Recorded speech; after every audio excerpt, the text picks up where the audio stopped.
ام المومنین سیدہ عائشہ رضی اللہ تعالیٰ عنہ فرماتی ہیں کہ ایک دن حضور کا درہ رحمت جوش میں تھا اور حضور نے فرمایا عائشہ جو مانگنا ہے مانگ لو۔ میں نے عرض کی یا رسول اللہ اگر آپ اجازت دیں تو میں اپنے باپ حضرت ابو بکر صدیق رضی اللہ تعالیٰ عنہ سے مشورہ نہ کر لوں کہ میں نے کیا مانگنا ہے؟ تو فرمایا کہ جاؤ مشورہ کر لو، مشورے کی اجازت بھی ہو گئی۔ میں اپنے والد گرامی کی خدمت میں حاضر ہوئی اور کہا کہ دریائے رحمت جوش میں ہے اور رحمت کا باڑہ برس رہا ہے۔ حضور نے فرمایا عائشہ جو مانگنا ہے مانگ لو، یہ اتنا سنہری موقع ہاتھ آیا ہے تو میں چاہتی ہوں کہ کوئی مانگوں تو اہم شے مانگوں، تو آپ کی خدمت میں حضور سے اجازت پا کے حاضر ہوئی ہوں، مجھے بتایا جائے کہ میں حضور سے کیا مانگوں تاکہ کوئی چھوٹی چیز نہ مانگوں بڑی چیز مانگوں۔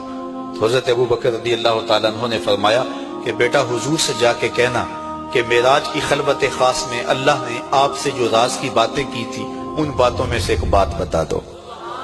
مانگا بھی تو علم مانگا، اور عائشہ میرے سے وعدہ کرو جو حضور بتائیں مجھے بھی آ کے بتانا ہے۔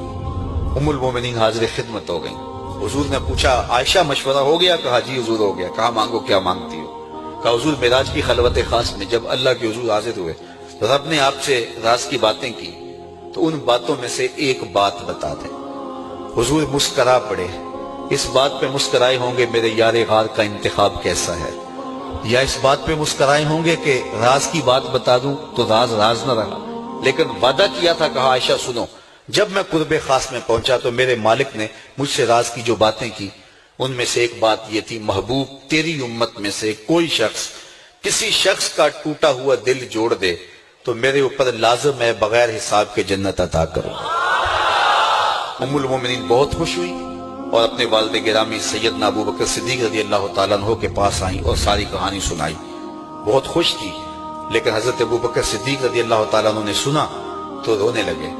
تو ام المومنین سیدہ عائشہ رضی اللہ تعالیٰ عنہ نے عرض کیا میرے والد گرامی یہ بات رونے والی تو نہیں ہے، ہم بسا اوقات کسی دکھی کے کام آ جاتے ہیں، کسی کا دکھڑا بیٹھ کے سن لیتے ہیں، کسی کی ڈھارس بنا دیتے ہیں، کسی کے کام آ جاتے ہیں، یہ تو بخشش کا بہانہ ہاتھ آ گیا اور آپ اس پہ رو رہے ہیں۔ تو فرمانے لگے عائشہ اس کو معکوس بھی پڑھو، تصویر کا دوسرا رخ بھی دیکھو، اگر کوئی شخص کسی کا ٹوٹا ہوا دل جوڑ دے تو بغیر حساب کے جنت میں جائے گا، اس کا دوسرا رخ یہ ہے اگر کوئی کسی کا دل توڑ بیٹھے تو سیدھا جہنم میں جائے گا۔